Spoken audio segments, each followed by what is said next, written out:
I'm a gun-toting patriot, God-fearing patriot. Bryson, why they mad? Cause I'm real and they be faking it. Free speech advocate, it's on my mind, I'm saying it. I'm about to buy another gun and ain't nobody taking it. Gun-toting, Bible reading, God believing, truth speaking, American. This MAGA season, Democrats committing treason. I know they think it's sweet, but you don't know who you dealing with. This for free thinkers only. You ain't got no membership. They free General Flynn out the cage cause he innocent. Barton Roger Stone cause the run know that he innocent. We need to kick out every single illegal immigrant. Mandatory voter ID laws we need to implement. Tell Jussie Smollett that I know this MAGA country. Tell China we know that. Okay, we are here. We are live again. I got my cousin King Tony here as a very spontaneous guest for tonight. This is going to be a watch party of a video that somebody, a subscriber slash person on the internet that just started talking to me. You brave. What? So you brave. So I thought that was the video the whole time. I saw your face. I was like, oh, nah, it's not the video. Because I told you those were the intros. This is the freaking video that he wanted us to see. And I saw your face. I'm like, oh, wait, hold on. No, that's the intro. And I love it. Okay. So there's 12 people watching now that I see here. If anybody wants to come with us, I'm going to put a thing in the chat. And then I'm going to go to YouTube and pin it on my chat so that it can stay up there. So just give me one quick second.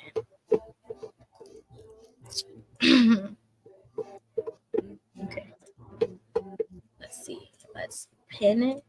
Okay. Got it. So the title of this video, and it's about 30 minutes, so we're just gonna chill for 30 minutes together. It's called Prepare for the Final Plan 2024-2025. Okay. So you can see it like this better, right? Full screen, us at the bottom. I'm gonna start playing it, and of course it's really good, it's really deep. Okay. So if you want to get on a pen and paper, write notes of what you want to remember to bring up, definitely do that, because I'm gonna have to do the same thing, because that's 30 minutes. Because afterwards, we can discuss what touched you, what hit you, what piqued your interest, and etc. Shaq says, hello Ruby and King Tony, tell King Tony to twist one up for me. I will. Oh my god. Okay, so I'm gonna press play and I'm gonna mute ourselves. We're gonna mute ourselves and then I'm gonna press play. Okay, hold on. Ready? Let me mute. Okay. You're here because you know something. What you know you can't explain, but you feel it. You felt it your entire life. That there's something wrong with the world. You don't know what it is, but it's there, like a splinter in your mind, driving you mad. It is this feeling that has brought you to me. Do you know what I'm talking about? Matrix. Do you want to know what it is? The Matrix is everywhere. It is all around us. Even now, in this very room. You can see it when you look out your window or when you turn on your television. You can feel it when you go to work, when you go to church, when you pay your taxes. It is the world that has been pulled over your eyes to blind you from the truth. What truth? That you are a slave, Neo. Like everyone else, you were born into bondage, born into a prison that you cannot smell or taste or touch. A prison for your mind.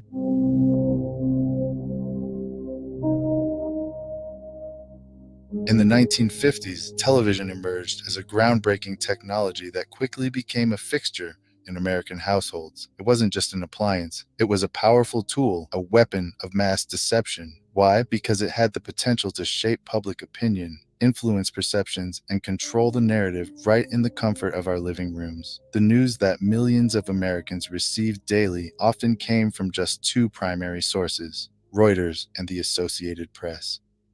Let's take a closer look at Reuters. Founded in 1851 by Paul Julius Reuter, this news agency quickly rose to prominence in Europe. By the late 1800s, it had established itself as one of the world's leading news services. The Rothschild family, known for their immense influence in banking and finance, became associated with Reuters. While it's true that the Rothschilds had extensive financial reach during that period, the notion that they fully owned or controlled Reuters to the extent some narratives suggest is more speculative than factual. In the United States, the Associated Press, AP, has long been one of the most significant news organizations. Established in 1846, AP became a not-for-profit cooperative, meaning it was owned and operated by its member newspapers. The idea that the Rothschilds or any single family fully controlled AP is not supported by documented evidence. However, the influence of powerful families like the Rothschilds, Rockefellers, and Morgans on the media landscape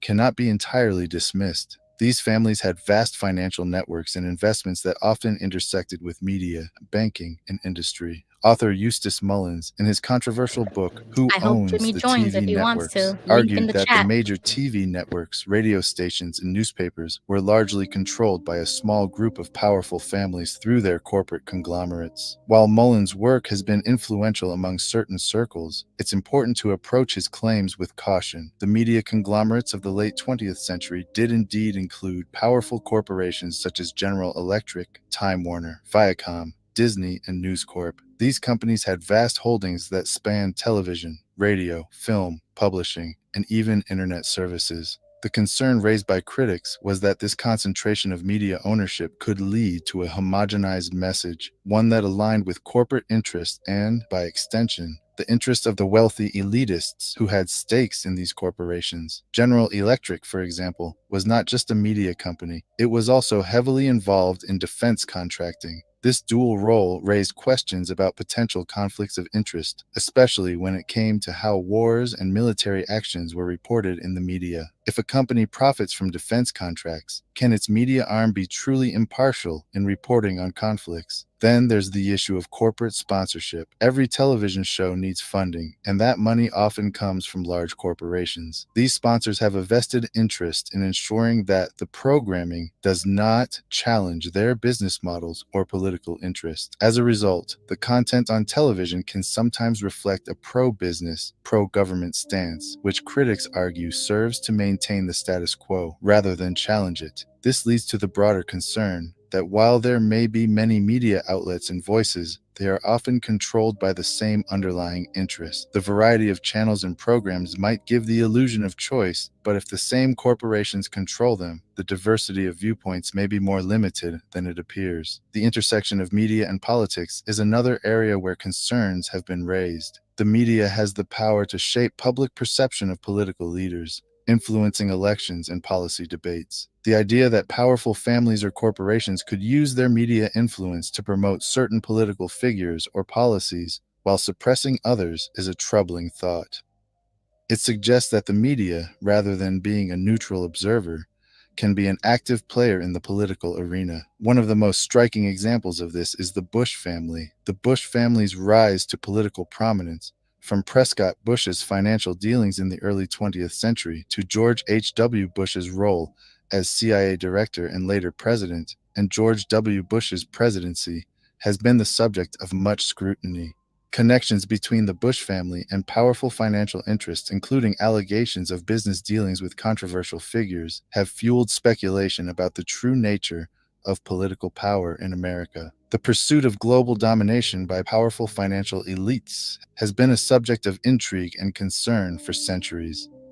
This idea traces its roots back to 1773, when a meeting allegedly took place at Mayer Amschel Rothschild's goldsmith shop in Frankfurt, Germany. It is said that 13 influential families, including the Rothschilds, Oppenheimers, Warburgs, and Schiffs, gathered to devise a strategy for global control.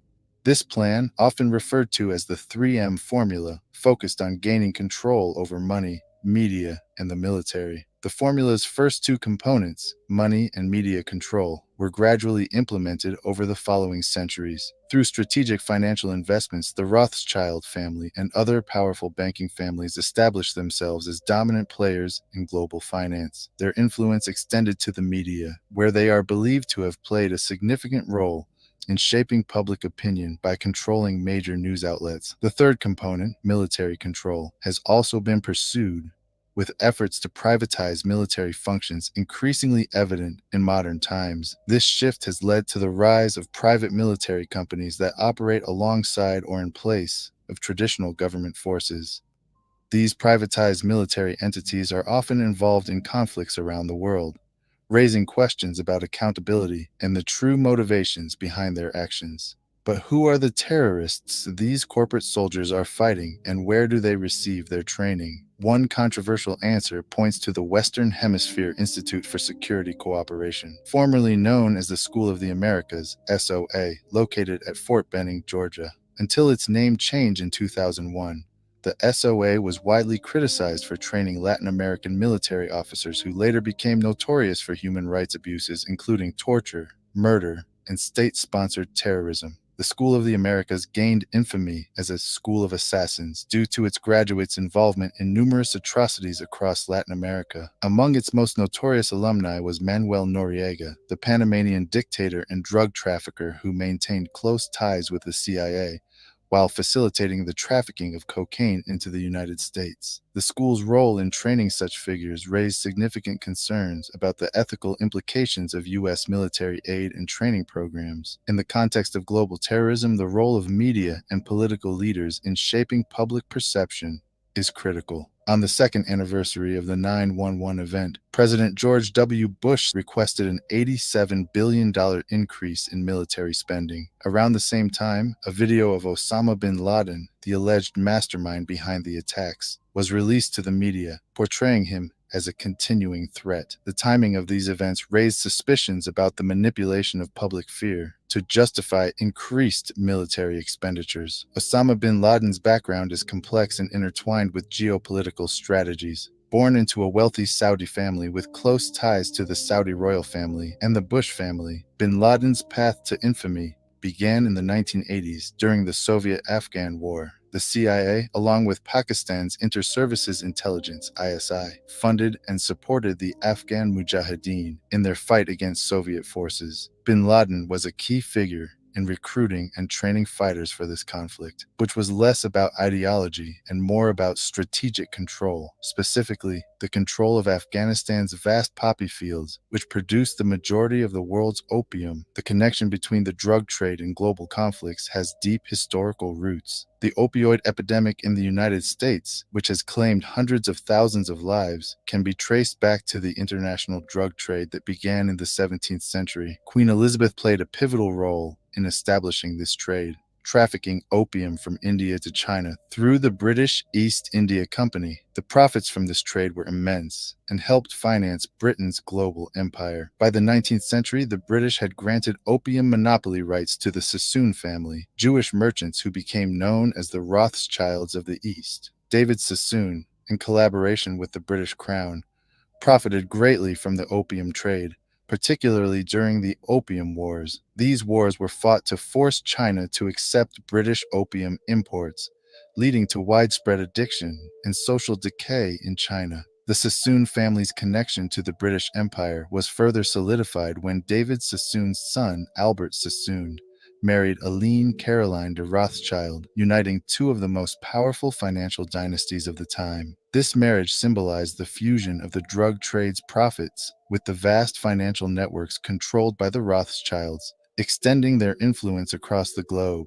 Today, the legacy of the Sassoon and Rothschild families continues, with their descendants still mingling with British royalty. These families, who have wielded immense financial power for generations, remain part of Britain's elite inner circle. Many of them have been honored with royal titles like Sir, Countess, Baron, which symbolize their elevated status in society. However, their critics see beyond the titles and tuxedos, labeling them with far less flattering names: liars, thieves, dope dealers, and mass murderers due to their historical associations with the global drug trade and other controversial activities. Across the Atlantic, the story intertwines with another powerful figure, Samuel Russell, who was a key player in the opium trade and used his wealth to establish Yale University's infamous Skull and Bones Society. This secretive brotherhood, funded by opium profits, has since played a significant role in American politics, with its members ascending to influential positions in the CIA, the Supreme Court, and the White House.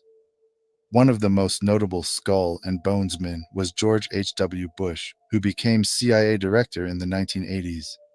During his tenure, the CIA recruited Osama bin Laden to train al-Qaeda and Mujahideen fighters in Afghanistan. But these fighters weren't just battling the Soviet forces, they were also overseeing Afghanistan's multi-billion-dollar opium trade. The heroin produced from Afghan opium funneled billions of dollars annually into Wall Street and U.S. banks, creating an unholy alliance between the drug trade and high finance. Authors like Alfred McCoy and Michael Levine exposed these dark connections in their books, which drew significant attention and even efforts by the CIA to suppress them. Levine, a former DEA agent with 30 years of service, wrote about how the so-called war on drugs was more about managing the drug trade than eradicating it. His first-hand experiences revealed a system where the largest drug dealers were often protected by the very agencies tasked with fighting them, while ordinary Americans suffered the consequences. The question arises, how was heroin smuggled into the United States during the Vietnam War? One of the most disturbing answers is that it was hidden inside the body bags of dead American soldiers. By the late 1960s, heroin addiction was rampant among U.S. troops in Vietnam, and the drug had spread to nearly 1 million Americans back home. Meanwhile, other drugs like LSD, mescaline, marijuana, and hashish flooded American streets and college campuses. But who was behind this massive influx of illegal substances? Prominent figures like Aldous Huxley, Timothy Leary, Allen Ginsberg, and Bertrand Russell became icons of the counterculture movement, promoting drug use as a form of liberation and protest against the establishment. However, their activities were not as grassroots as they appeared. Financing for this drug culture came from powerful entities like the Warburg banking family and the Institute for Policy Studies, IPS. Leary and CIA Director Alan Dulles, for example, facilitated the purchase of over 100 million doses of LSD from the Swiss pharmaceutical company Sandoz, which was connected to the Warburgs. Free samples of LSD were distributed not just on college campuses, but also at rock concerts where musicians encouraged fans to tune in, turn on, and drop out. This widespread distribution of drugs was part of a larger agenda to destabilize and control society, with the Rothschild-Warburg banking families and their associates at the helm. Dr. John Coleman, in his work on the Committee of 300, claimed that the Beatles were brought to America by the Tavistock Institute, a think tank that played a key role in shaping public opinion and popularizing drug use. According to Coleman, Tavistock's goal was to normalize drug use in America, turning it into a socially accepted behavior. Through their control of record companies and advertising monopolies, these banking elites packaged and promoted celebrity figures who glamorized drug culture. This effort anesthetized, addicted, and enslaved millions of people worldwide, creating dependencies on both legal and illegal drugs, from alcohol, nicotine, and caffeine to Prozac, crack cocaine, and heroin. Just as the so-called war on terrorism has been criticized as a facade, the war on drugs is seen by some as a controlled conflict, where the same entities fuel both sides. The peace symbol, adopted by the flower children of the 1960s, is another example of hidden agendas. Designed by Gerald Holtom, who was influenced by One World government advocate Bertrand Russell, the symbol was originally intended not as a symbol of peace, but as a symbol of death, a broken, upside-down cross. In Nazi Germany, this symbol was known as the Death Rune and adorned the tombstones of SS officers. The CIA's involvement in the global drug trade continued long after Vietnam. The agency's collaboration with ex-Nazis and Skull and Bones members like George H.W. Bush played a key role in training and supporting figures like Osama bin Laden. After helping to drive the Soviets out of Afghanistan by 1989, the CIA shifted its focus to ensuring that the newly installed Taliban regime would manage the booming opium trade. This alliance, however, eventually soured, leading to the Taliban's fall from grace and the beginning of a new chapter in the complicated relationship between the US and Afghanistan. On December 4, 1997, a meeting was held at UNICAL headquarters where American oil executives made a significant proposal to the Taliban. The plan was to build a pipeline through Afghanistan, a strategic move that would allow the transportation of oil and gas from Kazakhstan, just north of Afghanistan, to the Persian Gulf. Rothschild's Shell Oil and Rockefeller's ExxonMobil had already invested billions into the oil and gas reserves of Kazakhstan, but they needed a viable route to get their resources to market. However, the Taliban, who were in control of Afghanistan at the time, demanded a larger share of the profits. When the oilmen refused to meet their demands, the deal fell apart. Almost immediately, the narrative in American-controlled media shifted. The Taliban, who were once seen as potential business partners, were now portrayed as monsters, evildoers, and cruel oppressors of women. The sudden change in narrative was striking and suspicious. By July 4, 1999, President Bill Clinton took decisive action against the Taliban by freezing their U.S. assets and bank accounts.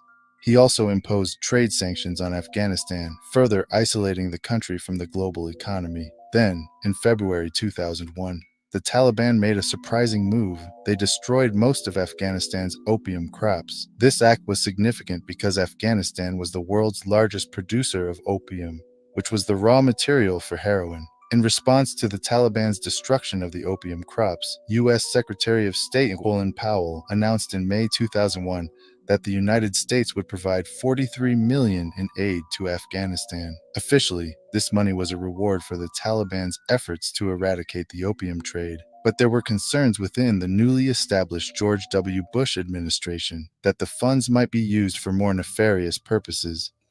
As the Bush administration grappled with these issues, a larger and more troubling question emerged. Why had the CIA, with its vast resources, been unable to gather actionable intelligence in Afghanistan for years? Despite having the authority to kill Osama bin Laden and his lieutenants for over 2.5 years, the CIA seemed unable to carry out the mission. Was it incompetence, or was something more sinister at play? Some speculated that the U.S. administration, backed by powerful banking interests, was controlling both sides of the so-called war on terror. George W. Bush ordered the invasion of Afghanistan. Within a month, the U.S. and British militaries had dropped 12,000 bombs, reducing thousands of buildings and homes to rubble and killing an estimated 8,000 Afghan civilians. An additional 20,000 people died from war-related causes such as cold, starvation, and disease. Despite the massive human toll, the invasion of Afghanistan was not glorified in Hollywood. There were no big-budget movies with triumphant soundtracks celebrating the campaign. Instead, the war left behind millions of starving people, thousands of homeless women, and a nation in ruins. Afghanistan, which was once the world's largest producer of opium, became the world's largest producer of heroin in the aftermath of the war. But why did peace and democracy remain elusive in Afghanistan? Critics argue that true peace and democracy would expose and threaten the lucrative opium and heroin trade, which had become deeply intertwined with global financial interests. The invasion of Afghanistan, they claim, was not just about toppling the Taliban. It was about ensuring the continued flow of drug money and securing strategic control of the region. In the aftermath of the invasion, the uncooperative Taliban warlords were replaced by the more compliant Northern Alliance warlords. Opium and heroin production soared, bringing in even more revenue. The U.S. also installed a new leader in Afghanistan, Hamid Karzai, who had previously worked as a consultant for UNICAL Oil. With Karzai in power, the path was cleared for the construction of the much-needed oil and gas pipeline through Afghanistan. The U.S. involvement in the Middle East did not stop there. In the 1980s, the United States had supported Iraq's invasion of Iran as a means to counter the spread of Iran's Islamic Revolution. During the Iran-Iraq War, America played both sides, supplying Saddam Hussein with chemical and biological weapons, while also secretly selling arms to Iran and funneling the profits to the Contras in Central America. In 1983, during the height of the Iran-Iraq War, a special envoy was sent to meet with Saddam Hussein. That envoy was Donald Rumsfeld, who would later become the U.S. Secretary of Defense. During their meeting, Rumsfeld and Saddam discussed strategies to reinforce Iraq's position against their common enemy, Iran. At the time, U.S. companies were supplying Iraq with the necessary components to manufacture chemical weapons, fully aware of how these weapons were being used against Iranian troops. By 1990, the geopolitical landscape shifted again when President George H.W. Bush allegedly tricked Iraq into another conflict.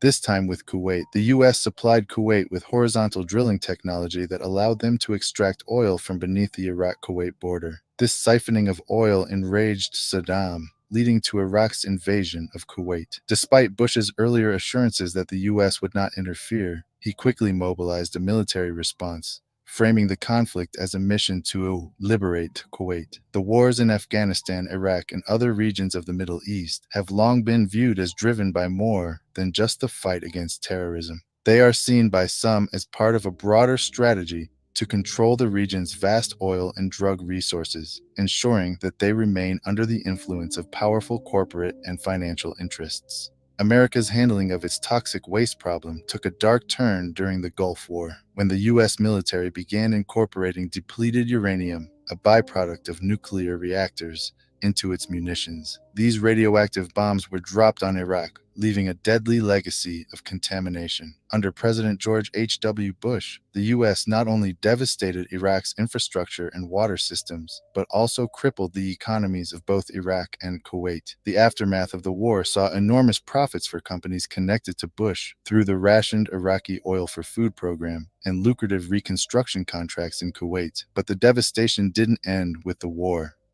Bush Sr. followed up the Gulf War with a decade of crippling sanctions that cut off Iraq from essential medical supplies and other necessities, leading to the deaths of 1.5 million Iraqis, including 600,000 children. These sanctions, which were described as a form of economic warfare, took a horrific toll on the civilian population, yet were largely justified in American discourse as necessary measures against a brutal regime. Walk into a bookstore in the United States today, and you'll find dozens of books celebrating different aspects of the Gulf War, lauding it as a grand and noble endeavor. However, there are few books that challenge this narrative, pointing out the darker reality that this was a war that targeted civilians and led to the deaths of more than 250,000 people in Iraq. These books, often relegated to the back corners of bookstores, document evidence that shows the deliberate targeting of civilian infrastructure as a war crime. In March 2003, President George W. Bush launched the Second Gulf War under the guise of liberating the Iraqi people. However, the reality of this conflict was far more complex. It wasn't just about removing a dictator or liberating a nation. It was about securing control over the Middle East, gaining access to its vast resources, and moving closer to global dominance. The war was also about money and enormous rebuilding contracts that would line the pockets of American corporations. One of the most shocking aspects of the Iraq War was the treatment of prisoners at Abu Ghraib, a facility that became infamous for the abuse and humiliation of detainees. Images of Private First Class Lindy England posing with naked Iraqi prisoners stacked in pyramids shocked the world. England later claimed that she and her comrades were just following orders, but the question remains: why were Muslim prisoners subjected to such degrading treatment, and why was it done in a manner reminiscent of ancient rituals? To find the answer, one must look to the distant past. Iraq, known in ancient times as Babylon, has a long and tumultuous history. In 586 BC, King Nebuchadnezzar of Babylon led a brutal campaign against Jerusalem, destroying King Solomon's temple and enslaving the Jewish people. Saddam Hussein, Iraq's modern-day ruler, made the mistake of comparing himself to Nebuchadnezzar, a move that may have sealed his fate.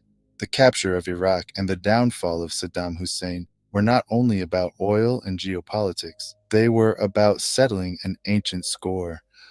On December 13, 2003, U.S. forces announced the capture of Saddam Hussein. The event was broadcast worldwide with a triumphant message: "We got him. However, many Iraqis believed the video of Saddam's capture was staged. They pointed out a glaring inconsistency: the presence of ripe yellow dates on a tree in the background of the video. In Iraq, dates ripen in July and August, not in December, leading to speculation that the footage had been filmed months earlier. As the war in Iraq raged on, the broader agenda of global domination began to take shape. The ultimate plan, according to critics, create an apocalyptic scenario that would exhaust and depopulate the masses through deadly viruses, global terrorism, economic collapse, and even nuclear war.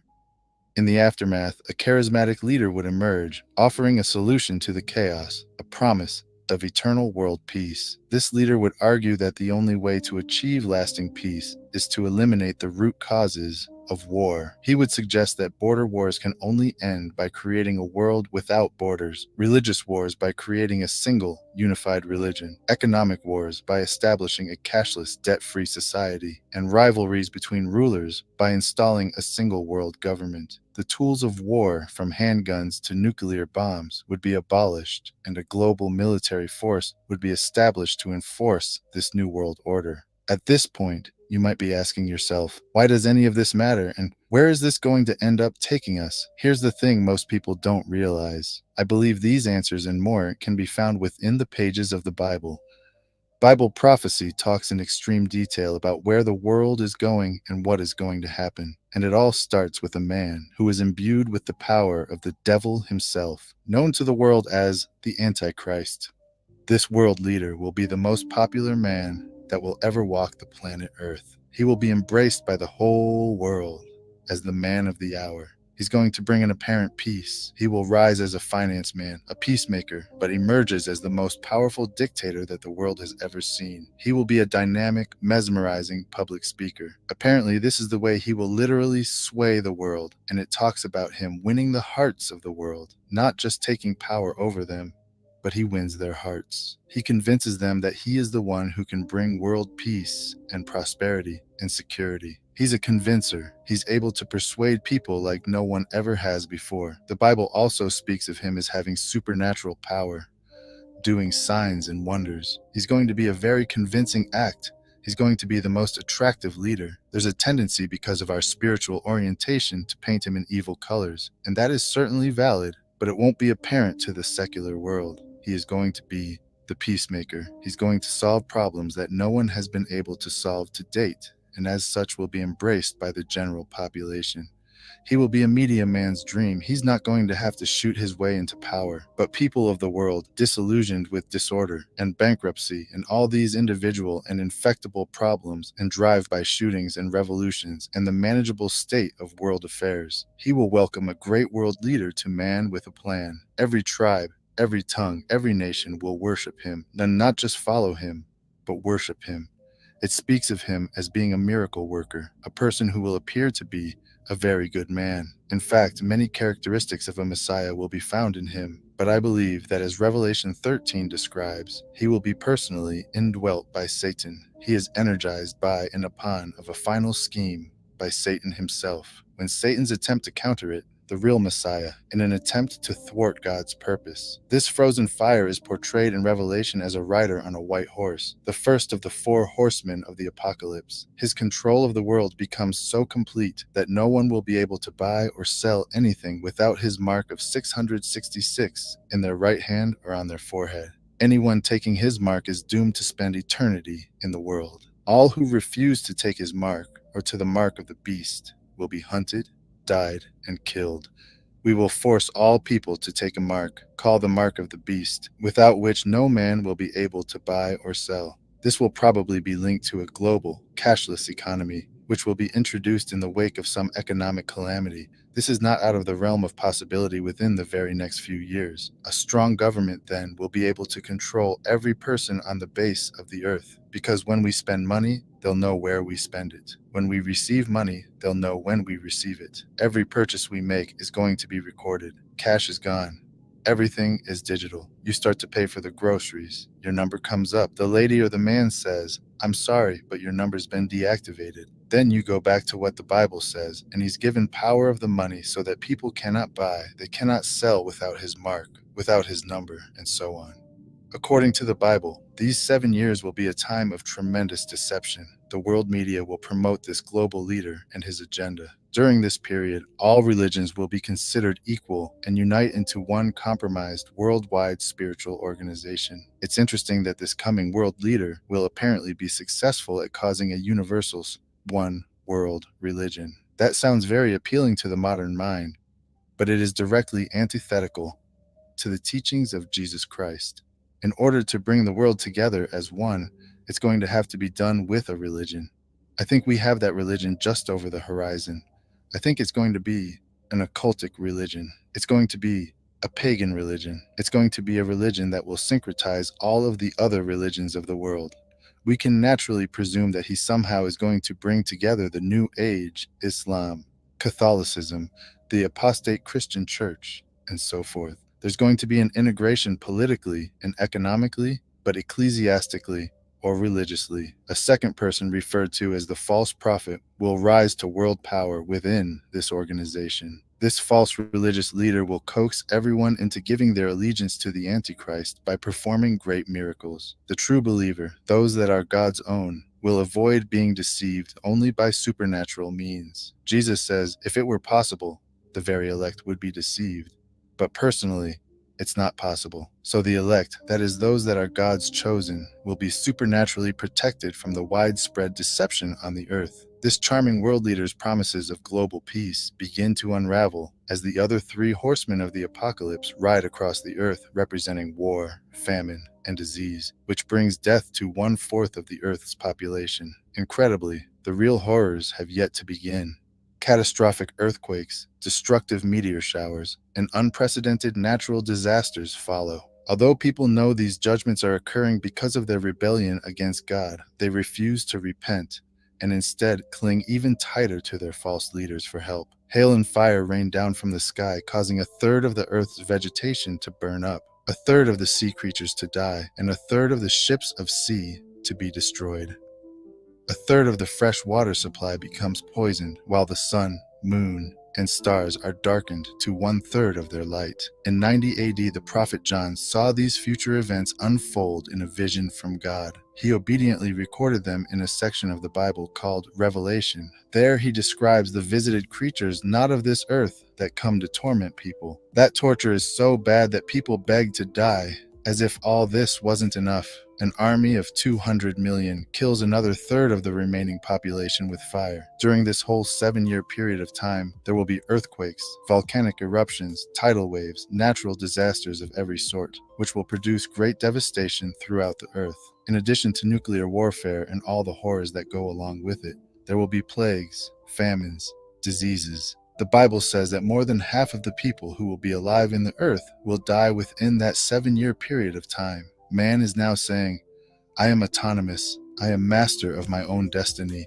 I can handle everything. By the way, he's going to get the chance. That's why the tribulation comes to pass, because God speaks to autonomous man and says, you have bragged about how you can run the world. Here's your chance. And he runs the world into the ground. Except those days be shortened, there should no flesh be saved. During the first half of the tribulation, 2 miracle-working prophets of God, based in Jerusalem, tell the world's population why God is judging them. They also proclaim God's free gift of salvation, available through belief in God's Son, Jesus Christ.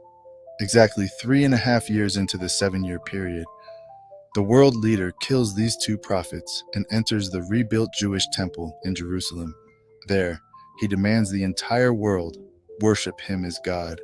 Those carrying the 666th mark become infected with awful sores. All sea life dies, and the remaining fresh water becomes polluted. People chew their tongues in pain and curse God, refusing to turn from their evil deeds of murdering, stealing, witchcraft, and sex outside of marriage. The worst earthquake in history strikes, literally leveling cities of the world. Real stones weigh more than 50 pounds each rain down from the sky, crushing everything with their devastating impact. Finally, the armies of the world gather together in the Jezreel Valley to instigate the infamous and deadly Battle of Armageddon. This all-out confrontation almost annihilates mankind, but is stopped when Jesus Christ returns to planet Earth in the clouds. So I guess that's it. Like I said, I don't want to scare you guys. I just want you guys to know what time we're in and what to expect next.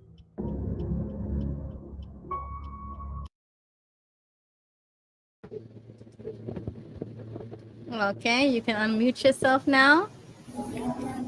So that was the video that Mr. M sent me, and he sent it to me with the best intentions of trying to wake me up that the political system is just a distraction, that you should not be looking for your savior or like for somebody to come fix all of your problems through a political party.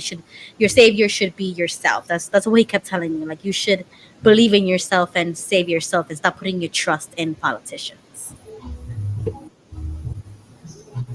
So what do you think? I took notes because I'm gonna have to break up these subjects in different streams because the information is good. Like before, like Jimmy said, before I got into like the religious aspect of it, most of everything that he said is true. You know, people who are awake to politics already knew that that was happening during that time, but we don't have control over that, right? Because Bush was the president, 9/11 happened. There was a lot of they call it like false flag operations that like 9/11, that it makes you feel like you were terrorized, so now we have to get them back, and that's the excuse to go to war. And that's what presidents have done since the beginning of terrorism has always existed, but they use it as an excuse to go and invade countries and things. I get it, but all of that information is a lot. It's a lot to get through it. Now this video also Back to the religious viewpoint to come in. I thought it was just political. yes, but I had to play it in its entirety because I don't want to look like I'm leaving something out or like I'm editing it to make it like to give a different perspective. I'm not. I'm including everything and everybody's opinions.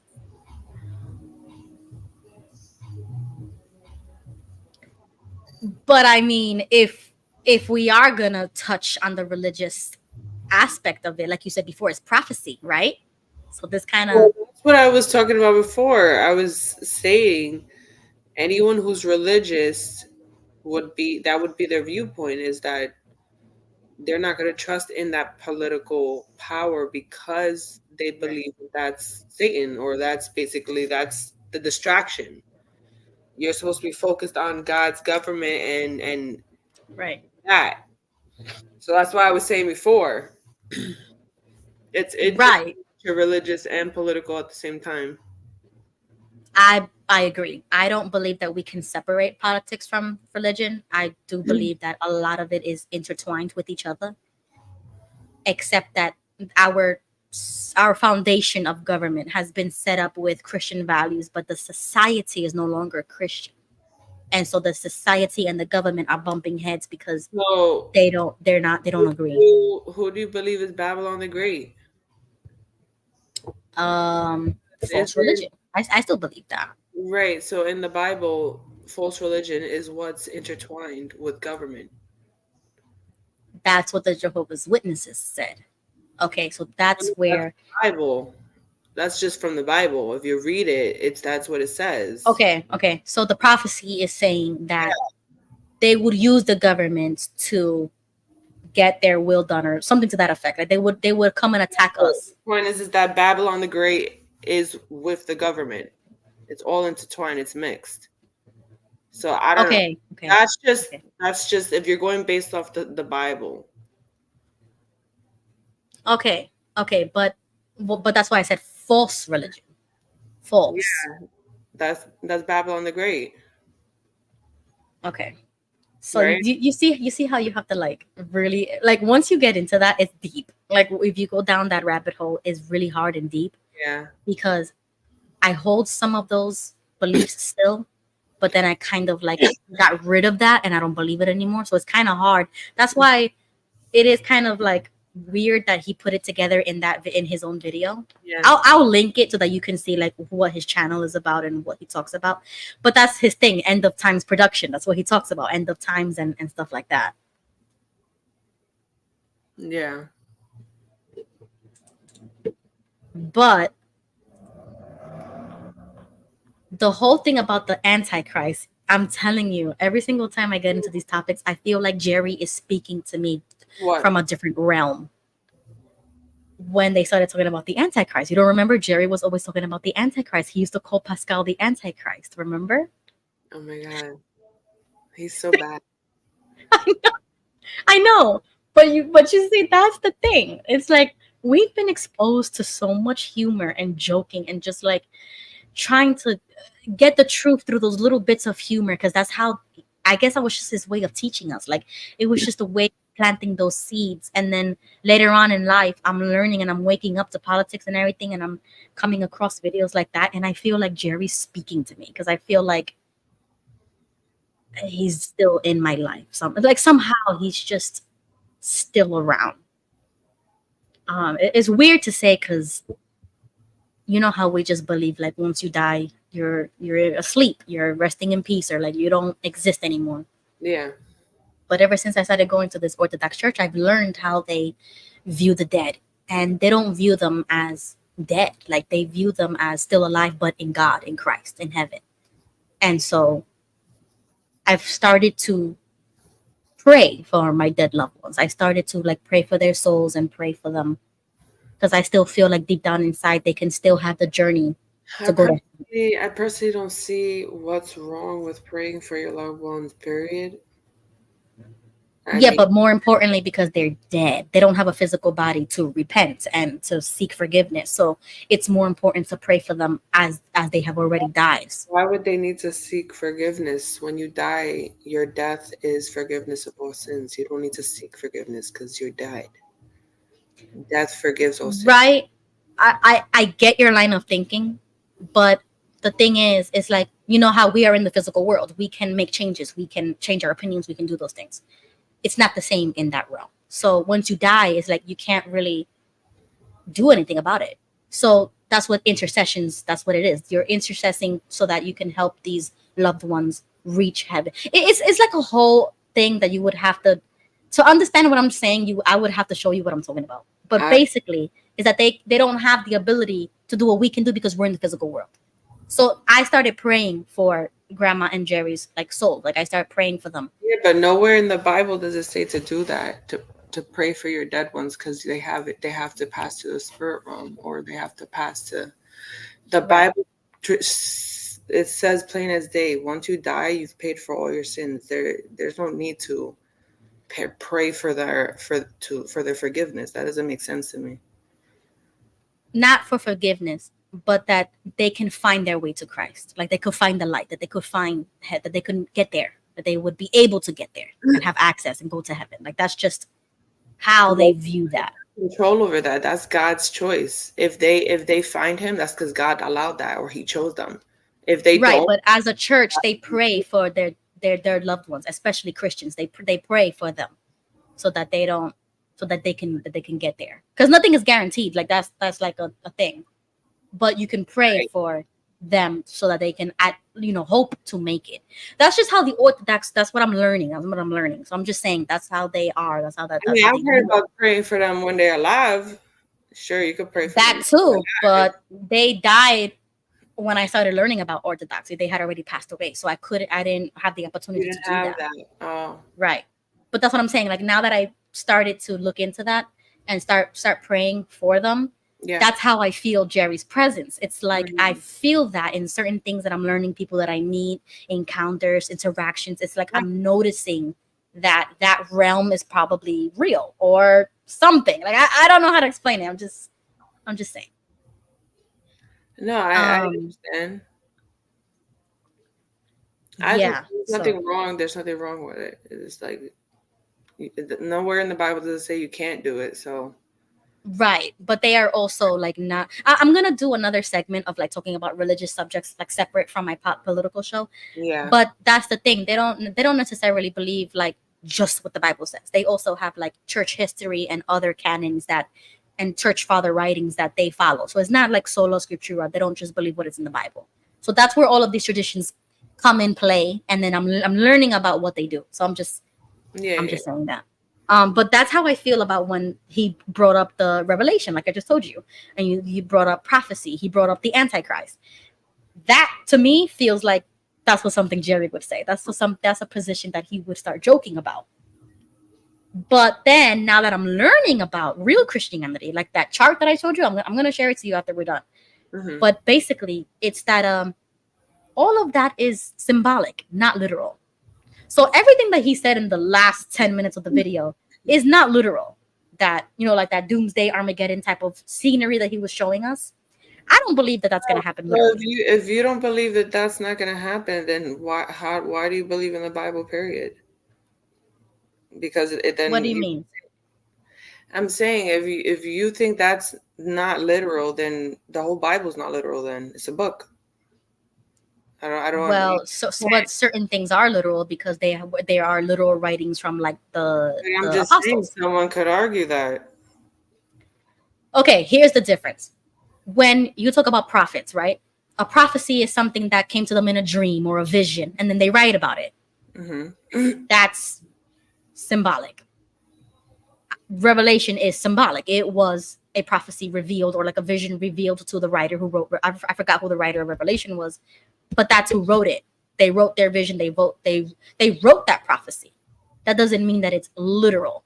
So you see, that's the thing, because some prophecies did come to occur, like Jehovah, God used people to prophesy something and sent. So you don't believe in the Nebuchadnezzar and Daniel's prophecy, the Nebuchadnezzar.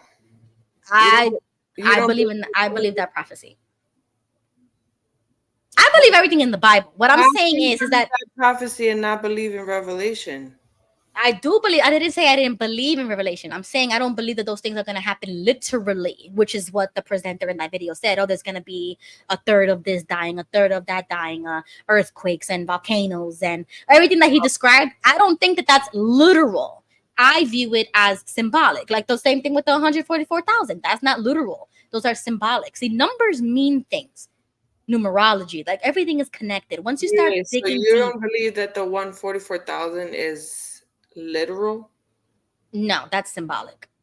Symbolic how? What do you mean? In that scripture, it does not mean a literal 144,000. It means it's a symbolic number. Just like a lot of other numbers in the Bible are symbolic. They mean something. What does it mean though to you then? The 144? I don't know. I haven't done that research yet. Okay.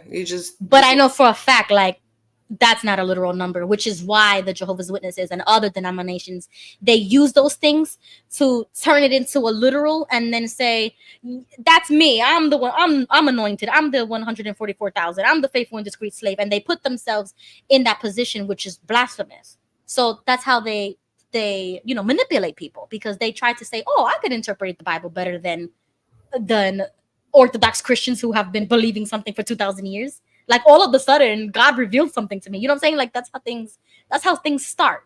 So I don't believe the Jehovah's Witness perspective of Revelation, Armageddon, and stuff like that.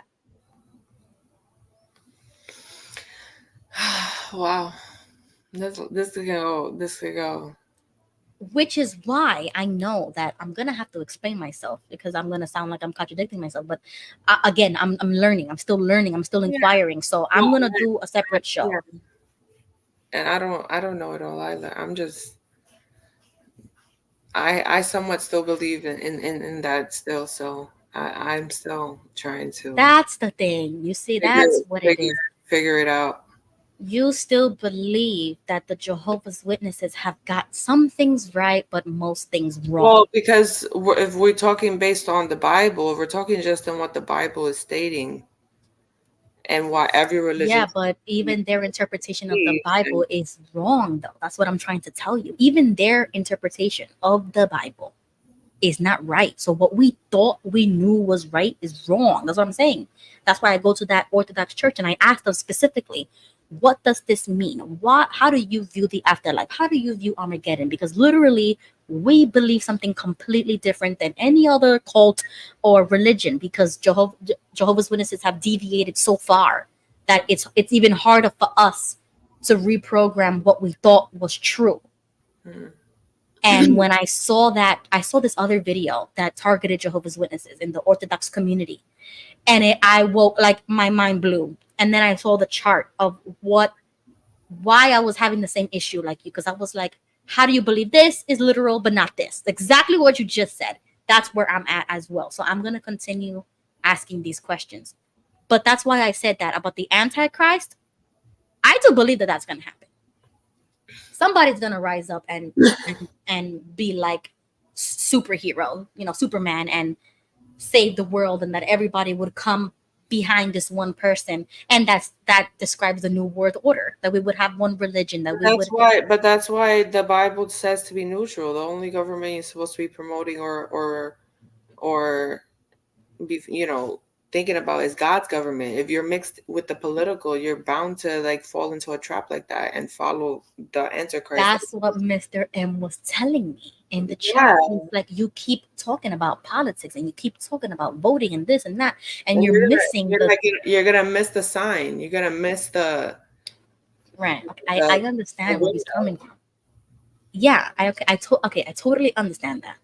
But that's not the purpose of the show. The purpose of this is just educate and to wake people up to just be politically opinionated and not be afraid. Because I was like that. I didn't have somebody like me on the internet creating that pathway. So if I'm gonna have to run first so that other people can walk, I will do that. You know what I'm saying? Like just normalizing it.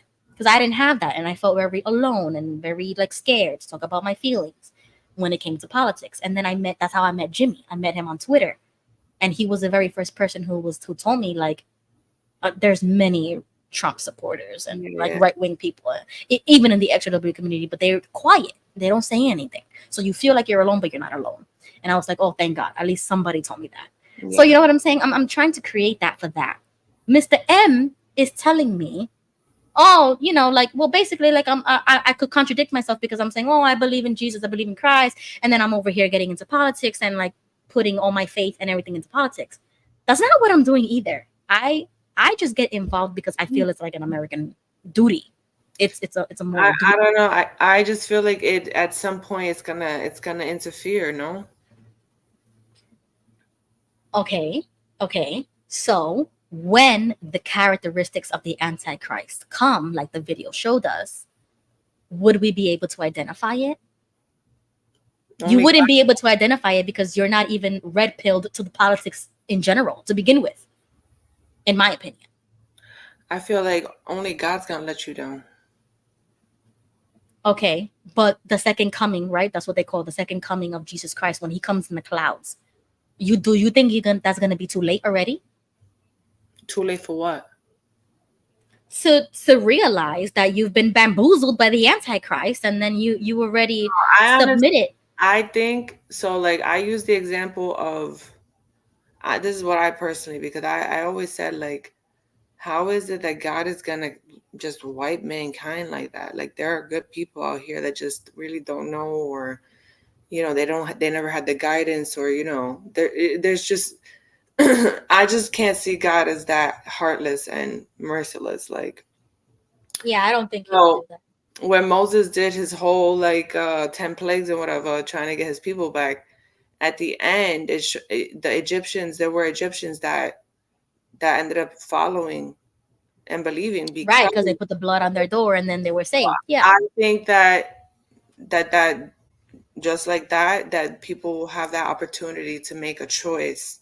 Exactly right. To say, wow, this is God or not. And like when Jesus comes, you're saying, I feel like Jesus has to come in order for that to happen. Is it too late? At that point, you have to make a quick decision. So like, I don't think you have much time. Okay. So how do you feel about the other things in the video? One thing that they mentioned was in the very beginning about the TV media corporations and how they were programming people since the beginning of the invention of the TVs. That wasn't shocking at all. So you agree with that? Yeah, the family we were raised in, so yeah. Right. Exactly. Yeah, I mean, I didn't watch TV for most of my life until I became an adult because my mom didn't have a TV or a computer. I mean, you guys had more leeway. Your mom let you watch cartoons and stuff. I didn't watch anything until I was an adult. So Maybe it was a good thing. Maybe it was a good thing, but I mean, that's just too far in my opinion. Okay. How did you feel? Quick. The whole like no TV. Yeah. Oh yeah, that's extreme. That's extreme. Hmm. 100% is manipulating and controlling. Like, because all she did was, I understand why she did it. In her heart and mind, she was protecting you and doing the best for you, Hmm. and what she knew at the time. But yeah, that's pretty extreme. I mean, we used to say it. We used to be like, "Damn, thank God I have my dad." Exactly. And that's where you know something is so wrong when other Jehovah's Witnesses are looking at your Jehovah's Witness mother and saying that that's extreme. Yeah, But I mean, it's I for us to judge, though. It's really not. Everyone has their way of how they want to worship. That's how your mom worships. I feel like she would be that type of person no matter what religion she was in. She's just that devoted, you know. which is why that is dangerous. That personality complex that she has, like I don't know what it is, but I mean, you're a call it devoted ego. person too. Your personality is you're very devoted to what you believe, and that's you. Yeah, but it's a different thing when you believe in something that's a lie and you have that devotion, and when you believe in something that's the truth. That's why I consider us like truth seekers, because we're not gonna believe just anything anymore. We're going to do the research and we're going to believe the truth. Yeah, but That's the difference. yeah, sometimes you have to. I don't know. I'm more spiritual than anything. Yeah. I try to be I more. know that you're gonna say stuff like that. I know that you're gonna say stuff like that. But this is why I continue to talk to you and open up your mind that what everything, the programming, once again, we've been programmed to believe this channel and only this channel. You gotta break away from that. And once you do, and you're in that like that limbo, you're free. You're truly free in the mind. You're not in the prison, the mental prison anymore. No, I'm dead ass. Like I'm serious. You need to free yourself. You really do. You need to free yourself, man. You need to continue on your journey of freedom and free yourself in your mind, because you still feel as if they have that authority, as if they still have that control. And that's what I was telling you before. I'm like, you're freaking out over something that it shouldn't even matter to you anymore, because you should be mentally free. But the fact that you're still triggered by certain things means you have not healed from that trauma. You still believe in the control mechanisms. I'm so free mentally that none of that matters to me. Like I can play circles around Jehovah's Witnesses and it wouldn't matter. But with you guys, I kind of feel like you still hold on to that. You still, unfortunately, believe in some things. That's that, and that's my opinion. Yeah.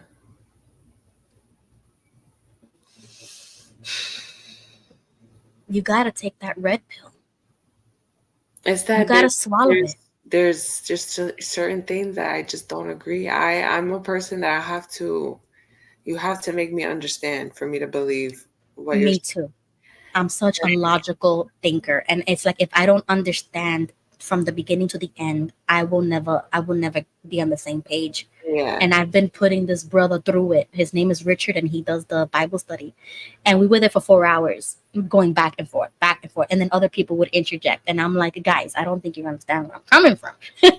And so that's what. And you know what one guy told me in that Bible study? He told me, well, it sounds like you're still a Jehovah's Witness. And I was like, oh, like that threw me off, because I would say like, no, I'm totally removed. And like, Wow. and the fact that he like told me that, it gave me like a reality check right there and then. And I was like, yo, you know what? I But think you're right. how is it that you still feel? I don't understand, because you're No, asking he said that. questions? No, Right. because I wasn't understanding. And then I kept telling him, oh, but that doesn't make sense. Like, how do you do this? Well, it's easy to understand. The point is for me to believe. I could understand. Okay. But That's what I I was don't talking about. believe that. That's not what I believe. Like, Right. I understand how you got there, like Right. what it took for you to like comprehend and believe that. But like for me, Hmm. it takes a little bit more than that. It just doesn't make sense. It doesn't make sense. But that's my thing. I struggle with doubts and belief and faith. And so that's the disconnect that I'm having. It's because no matter how much information I get, if I don't believe it, it doesn't mean anything. So we're there for 4 hours going back and forth on all of the questions that I had. And that was the disconnect. They have a complete different understanding of the last days and Armageddon and different things. I was viewing it like step A, B, and C, and then Jesus comes. No, they eliminate all of that. And they are just in this, we're just waiting. And until we wait, we're still going to be Orthodox Christians. Like nothing has changed since Jesus was here last time. That's what they But that's believe too, though. They're waiting. it's not, I don't think it's, but Jehovah's Witnesses, they put steps in between, like, oh, the great tribulation, then the last days of the last days of the last day. You know what I'm saying? Like they put things I mean, in it's between. it's dramatic and it's excessive. I get it, but like it's the same thing. They're waiting. It's I'm gonna show you the chart. Oh, hi Jimmy. Good evening. How are you, Ruby? Doing good. How's it going? Going good. Going good. I got to jump on here for a few minutes, jump into this conversation. Yes. Okay, go ahead, Jimmy. I am waiting to I know you're gonna say All right. something. So you know I got something to say about everything pretty much, but Yes. sometimes there's a subject I'm like, yeah, I'm not even going to worry about that right now, and that's kind of where I am with this religious stuff. What I do want to address is the banter you guys were having a second ago about, you told her to take the red pill and she says, well, I view things differently. You got to show me evidence. Is that true? I'm going to just call you Tony. Is that true? You need to see evidence? yeah. Okay. I'm a person I have to see. Yeah. So let me give you guys an example. Some of y'all know John, XJW Analyzer. Me and him are best friends. And back in 2020, March 2020, I told him that COVID was BS. I told him that I'm not going to go into detail on that because I don't want to get your channel taken down, Ruby. But I basically told him everything that they were pushing was BS. And he's like, well, Jimmy, I just don't understand why. I don't see how that's possible. I mean, he gave me all the excuses of why you should listen to the media and listen to what they've been saying about all this. And I said, John, I'm telling you, this isn't right. And so 6 months later, 6 or 7 months later, after he started doing research, because he is a software programmer, so he's going to that's his name, XJW Analyzer. So after he went and did his own research on the things that I was talking about 6 months prior, he came back to me and he said, Jimmy, you were right. I was like, well, John, what changed? And he says, well, I'm the type of person to where I need facts and evidence. I need graphs. I need peer-reviewed documents. That's what he needed. Whereas with me, and this wasn't a slam to him, is I go on intuition and I go on common sense and I go on what I see to make sense to me. If it doesn't make sense to me, I'm pretty much probably going to rule it bullcrap. Right. And so when you're having discussions, whether it's religious or political, you have to understand the person you're talking to. How do they gather information? How do they process it? Are they an analytical person, or are they someone that goes on intuition and common sense? Mm-hmm. That's not to say that the person that needs facts and evidence doesn't have common sense. That's not the point here. Okay? Mm-hmm. So when I tell people they have to, because Ruby, I could say the same thing, and I don't mean it in a bad way. You know I love you. Uh-huh. But I could say, hey, Ruby, you got to take some more red pills. I don't know how many. Well, there's a lot. I'll just say that there's a lot. And so, and I'm learning, I'm still learning stuff. Mhm. I'm still learning stuff where I'm like, oh my God, I can't believe, I can see it. So when you're trying to build knowledge of what's been going on and make sense of everything, it is an ongoing process. Mm-hmm. Because there's so much out there. So But just remember, just try to figure out when you're in a debate, try to figure out how that person processes information first, and it will eliminate a lot of back and forth. And that's what me and John can talk about anything and everything. I know what he thinks. I know the process he thinks, and he knows mine. And he knows the way I do it too. And we're both there to find the truth of the matter. It's just some of us, it takes a little longer. And that's just how we gather information. Yeah.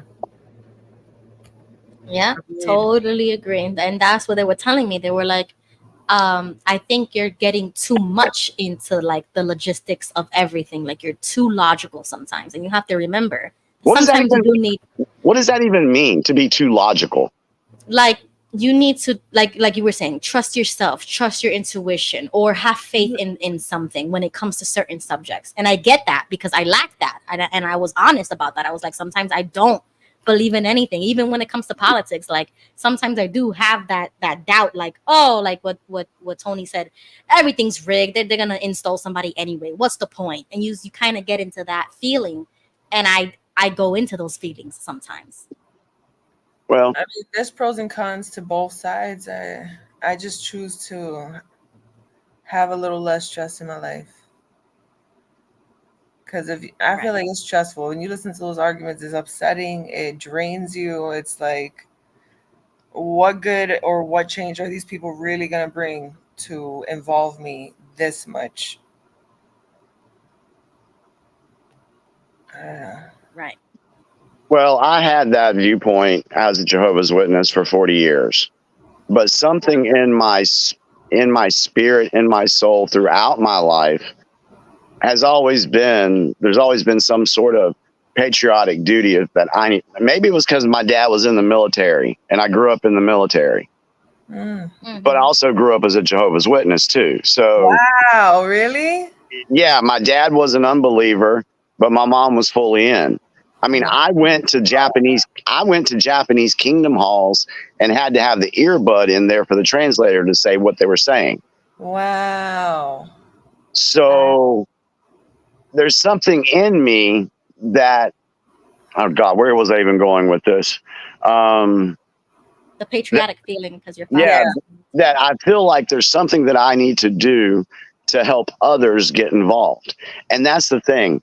I understand your viewpoint that you want less stress in your life, but what if the lack of not doing anything or not standing up causes what is less stress to you right now a complete disaster of a life for your future offspring? In the future, right? When good men say nothing, bad things happen. And that's what's happened so long. We've had our voices muted through religion and through propaganda and politics. And it makes people feel like there's nothing I can do because they've put that in your head. Right. So programming. You got to break that programming and find what moves you to help. Is it to write a blog? Is it to just talk to your friends? Is it to go do videos to the world? Whatever it is that moves you to do something. And I know that was the whole theme of the DNC, do something. I get that, but I've been saying this long before the DNC happened. And you've got to get involved one way or the other. Right. That's how I moved on from how you feel, Tony, because I felt the same exact way. But then, like Jimmy said, that patriotic feeling, I think it also comes from me watching my dad be a SWAT team. He was like a first responder. He was like that first person that comes to the rescue. So who's gonna come to the rescue? Nobody, right? Like I used to feel like only God can come to the rescue. And then I started realizing, well, locally speaking, and then the presidential stuff or politics in general, if you don't do anything, it's gonna happen with or without you, right? Because the politics are gonna still go, elections are still gonna happen. It's gonna happen regardless. But you didn't have your voice heard. You didn't speak up. You didn't do anything. So you really can't complain when later in life everything goes down the drain because you didn't do anything.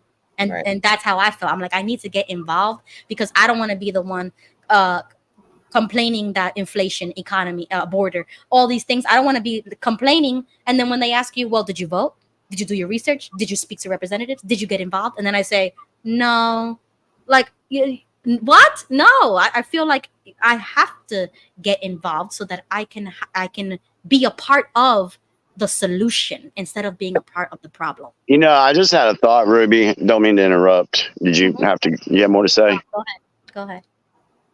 What they've done to silence people's voices has been a social experiment. And I can prove this with this example. How many videos have you seen where there's kids fighting in a hallway or something going on at a railway station or something going on in a park where others are getting beat up by someone?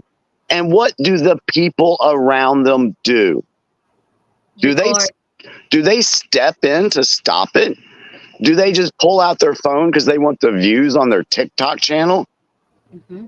What are those people actually doing to help solve a situation? Not a damn thing. Mm-hmm. And because those people are doing nothing, the fight gets worse. And it could cost somebody their life. Agreed. I want to say hello to Lily. She just joined. Hello. Hi. Hey, I want to interject real quick. I talked to Lily on the phone last night for 2 hours. Wow. This woman is a wealth of knowledge. Yeah. Some may not be ready for the things she says, but hell, some aren't ready for the things I say. So, Nor me either. I know the feeling. So, I've seen some of her emails. Yeah, she's super awesome. I'm so glad you joined, man. This is she's why I awesome. wanted her to join. Yes. Lily? Any thoughts you want to share with us? Can everybody hear me? Hi. Yes, ma'am. Okay. I'm kind of new to the StreamYard, so I'm not sure.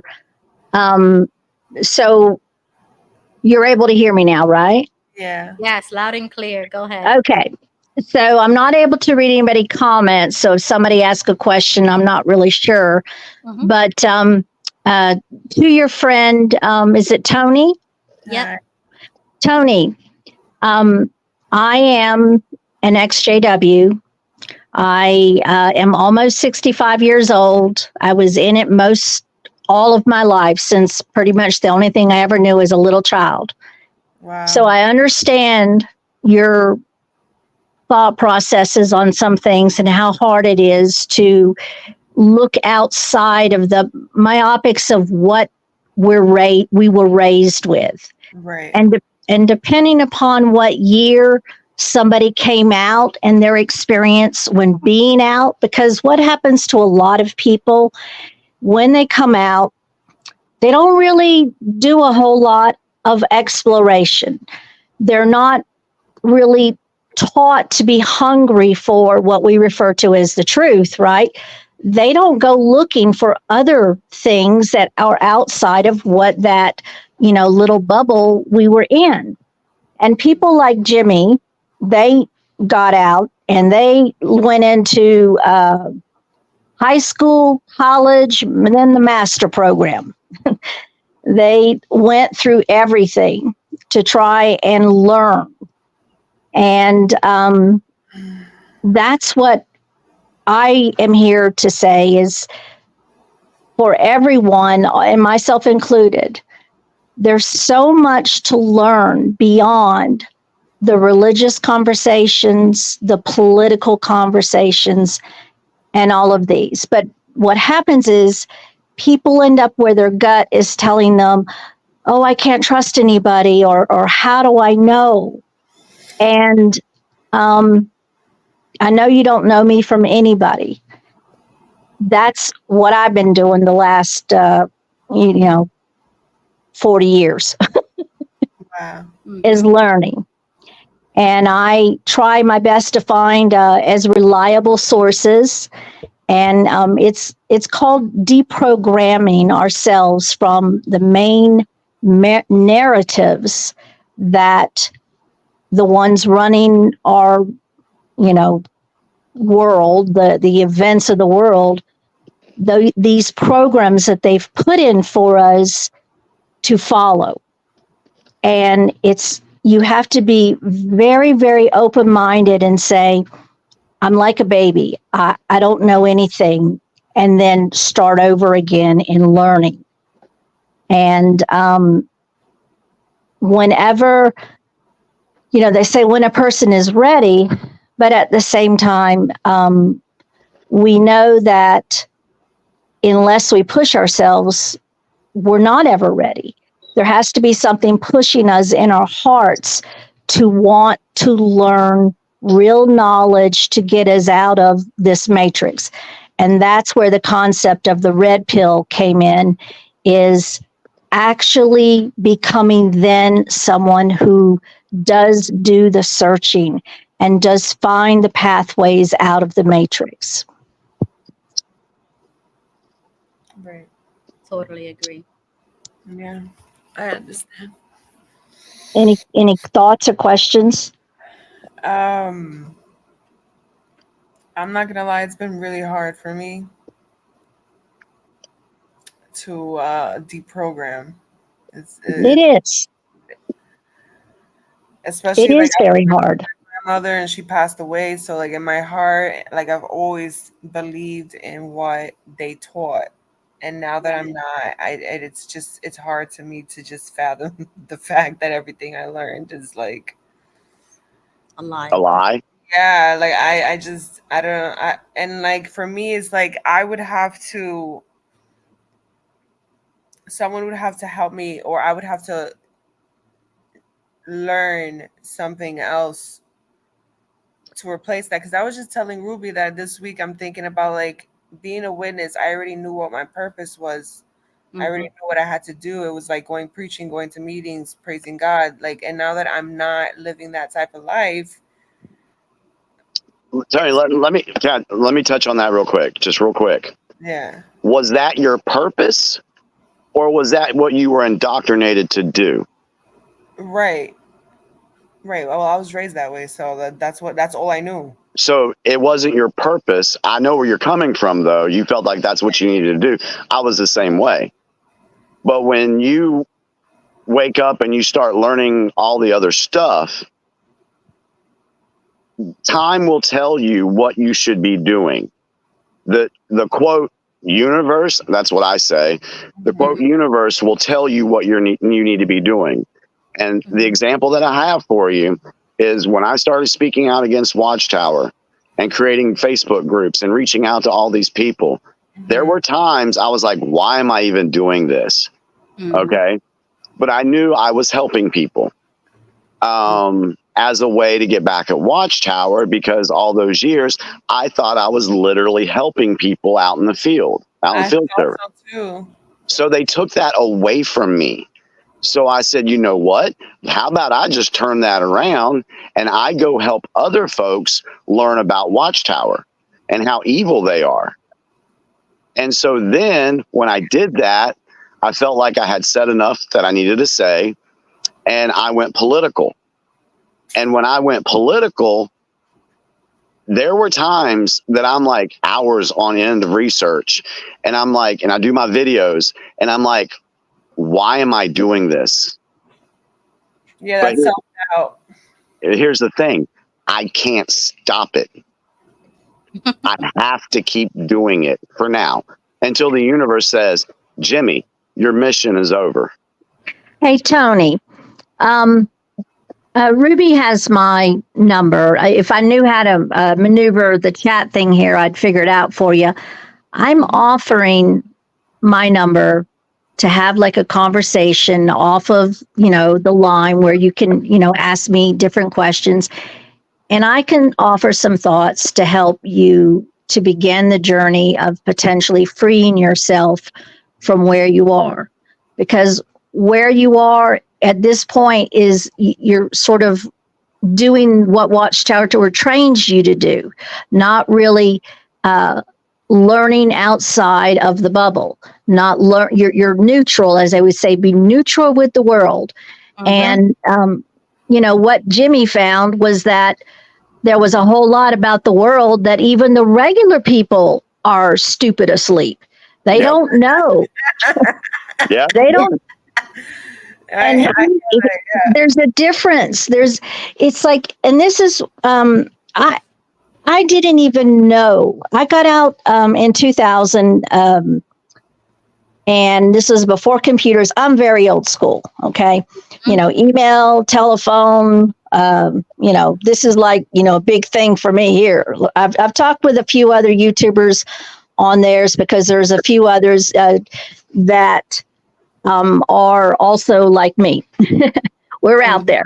And that's because we learned things that we realized was one, and Jimmy will back me up on this, the Watchtower, when it started, if you think in terms of, and I don't know if Ruby's told you about this thing called the cabal, or let's just call it those that run the world, okay? They needed to have these programs in place. Go back to like the 1800s and before. They needed to be able to know how to control the next generations of people so that we would be at this point in history where we're just going to follow whatever narrative they want. Right. And because they already have an end game and they want us to feel helpless and they want us to feel like I just can't do anything. Watchtower was a perfect mind control. Have you ever heard of that? MK Ultra. Have you ever heard of that before? Tony, have you heard of that? Yes. So basically, it's a programming where your mind is controlled and you won't think outside of it. Okay. They taught us, and they taught some of us really good, how to not question their narrative or the narratives if we ever snuck out the back door and started looking at the world. Wow. So I offer to be able to talk to you and help you with some of the things that I learned in the beginning that helped, because when I was out, I knew no one. I was 40 years old. I didn't know a soul. I didn't have any family, any friends, nothing. Wow. And I had to learn how to, one, find what that feeling of connection was. Because we're taught that religion is connection. And it's not actually. We're putting something between us and that feeling that we know that feels love and feels supported. Yeah. And so I had to, you understand that? Yeah. Yep. Okay, hold on, because that's the thing I want to touch on, is that a lot of us, like, I don't, you could speak for yourself, Tony, but ever since waking up, I don't think we left God. We didn't leave the belief in God. So that's another thing. We still feel Christian. So that's our journey also awakening, is that we do still feel Christian, and we, both of us, are still inquiring, because whatever I learned, I told her. Is Lily, Lily, are you Christian? What are your beliefs? I am spiritual, not religious. My reasons for that, meaning I'm a very spiritual person, very spiritual. But one of the, and I'm going to say this out straight, okay, just give you something to chew on, both of y'all. Religion was created by those that wanted to use things like the Bible and other things to control mankind for just these purposes.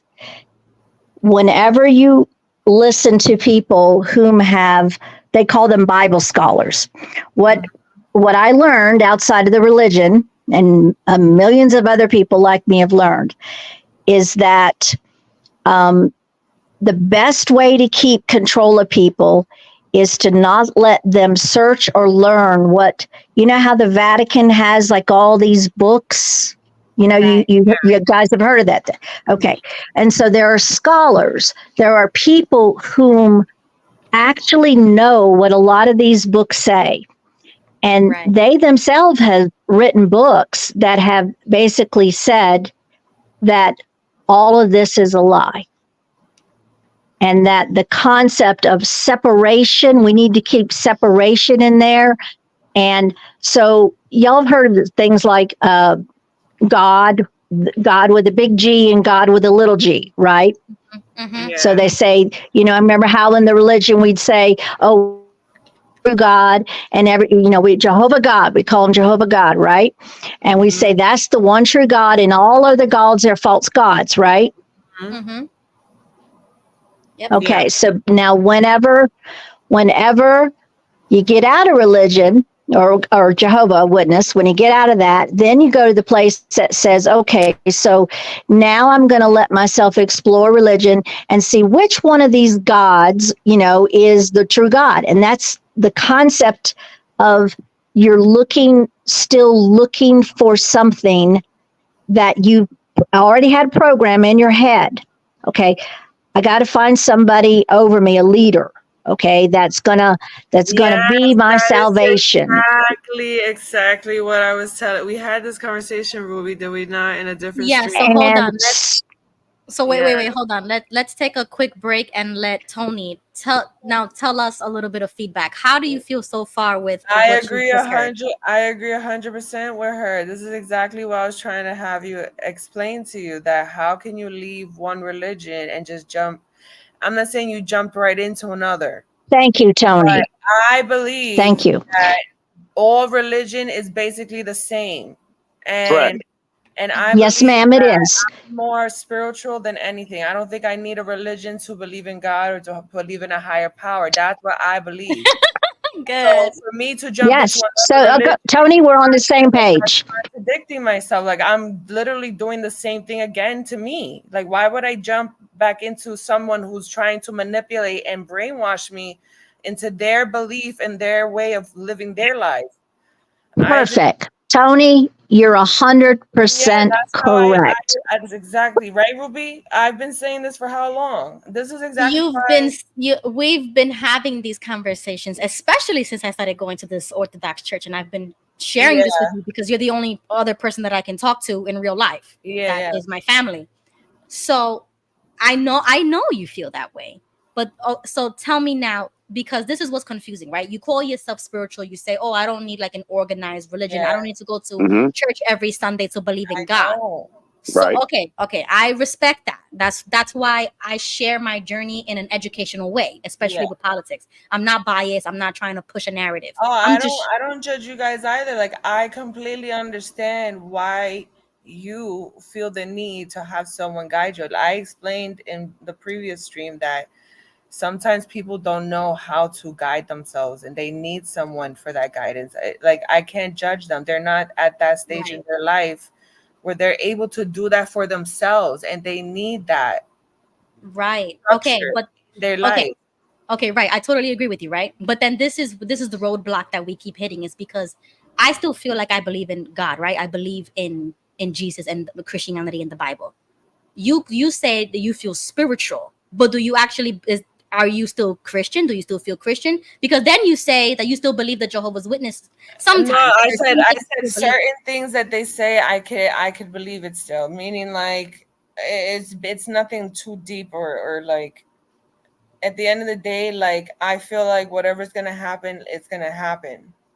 Like that we have no control of what's gonna happen. And I feel like why would I put my faith in an imperfect human being and let him dictate my relationship with my God? Like, no, that's between me and him, and that's it. Like, hey Ruby, just real quick. Go ahead. Mm-hmm. The people that practice Buddhism, they are more of a spiritual type folks. Right. Okay. Would you say that the people that believe in Buddhism don't know God because they're not Christian? I would say that they believe in a false God. That's what I would consider false. But they would also believe that you That's what believe in a false God. I've also told her that. Yeah. And I understand that. Okay. But there So, is a difference between true and false, with lies and the truth. but there's also a thing that speaks to your soul. And so for me, as an example, when I left Watchtower, I had no clue whether there was a God or not. Mhm. I went through hell the first 2 months. But then I started remembering what was quoted saying that the kingdom of God is in your heart. He knows who you are. So I started praying to God on my own, talking to him as my friend. Yeah. And I didn't say Jesus. I just said, I'm praying to you, God. Okay. So I didn't use Jesus. I didn't do the in the name, in God, in Jesus' name I pray. I didn't end my prayers that way. Mm-hmm. Oh, okay. And so I just spoke to God directly. And I believe, and you don't have to be Christian to believe in a God. You don't have to be Christian to want to do well by your neighbors or lead a good moral life. Right. That's what I believe that. Yeah. She says yes. She agreed. You Totally don't- agree. I always said, like, how is God gonna destroy these people? There's good people out there that literally they live their lives good. They're good. Well, yeah, and you're exactly right. Now, just to go on a sidetrack real quick, and that we'll come back to this. If you look at what the deep state plan was to destroy 7.5 billion as written on the Georgia Guidestones, where they only wanted 500 million people on this planet. That falls in line with Jehovah's Witnesses wanting to destroy everybody who's not a Jehovah's Witness. Mm. It's the same playbook. Mm-hmm. So anyway, but you can look around you. You can go, I mean, I'm sitting outside here. I have 4.5 acres of land. I got trees. I've got deer that run across here. I got squirrels. I got geese. I got ducks. I got a lake right here. Mm-hmm. God is all around me. Mm-hmm. And I'm not in a brick and mortar building on a Sunday listening to somebody tell me what I should believe in. I feel it here or wherever I'm at. So God is always with me. Right. But I'm not, quote, Christian. I guess That's the difference between being spiritual and religious. Yeah. I would say I'm spiritual. Do I say I'm Christian? I guess I'm so used to saying I'm Christian because I was raised that way. And my Right. But Christian's just a label. yeah. The word Christian is a label. Whenever people get caught up on labels, that's whenever they lose the focus of what they're trying to find in their heart. Yeah. I agree with that. Yeah, I agree. Yeah. And it's like what I was saying about, the Bible scholars, the people who've actually written books, deconstructing religion, which I've read and listened to so much stuff. It's like, I'm not an atheist. I'm not an agnostic. I'm not any of those labels. I'm a person who's looking with my eyes wide open. And when, a new person, and I wish I could remember his name, he recently wrote a book, and I saw another YouTuber. He was one of the top scholars in the Vatican. And whenever he would come across these various variations in the translations and whatever it was he was paid to do by the Vatican, they would stop him and refuse to let him put that information down like it was. They wanted to continue their narrative. Wow. And so when you start widening your scope of knowledge, and when I say knowledge, I mean learning what else is out there, what other people have to say. There is just endless amounts of information that if a person takes the time to listen outside of their little scope of what they think is okay or acceptable, you begin to widen your view to the point that you start feeling lighter, you start feeling freer, more spiritual. And you're like, oh my God, I had no idea that I was like stuck in this little prison because That's what I told you earlier. I said that mental prison, because you still feel like I believe in what they teach, so therefore they have authority over me or my actions or whatever. Because you still freak out sometimes when it comes to witness stuff. And I'm looking at you like, bro, that don't matter. It should mean nothing to you. But sometimes it triggers us. If we are God's children, should anyone have any authority over us? No. Exactly. Nope. And when it comes to translating the Bible, I've learned through these other people things like simple translations like S-U-N versus S-O-N. Mm-hmm. So whenever some things were referred to, the son coming and my son, or, the S-O-N, they actually meant the S-U-N. Mm-hmm. And when you start, I call it deconstructing, when you start taking all these built up walls around our brains down and start allowing a little bit of light to go in there, you realize, oh my God, I am so brainwashed. Yeah. Well, some people do believe in that. That's what Mr. M was telling me about, like sun worshippers and Constantinople and things like that. And that's a whole lot of history and a whole different subject for a different stream, which I will get into because I'm super interested in that. But some people do hold those other. Well, actually, that all ties together right now, even on the political side of things. Right. Because here's the reason why Constantine did what he did. He had a vast empire. Right. And how was he going to control the people? That's why he created the Bible. Yes. So he could control the people mentally.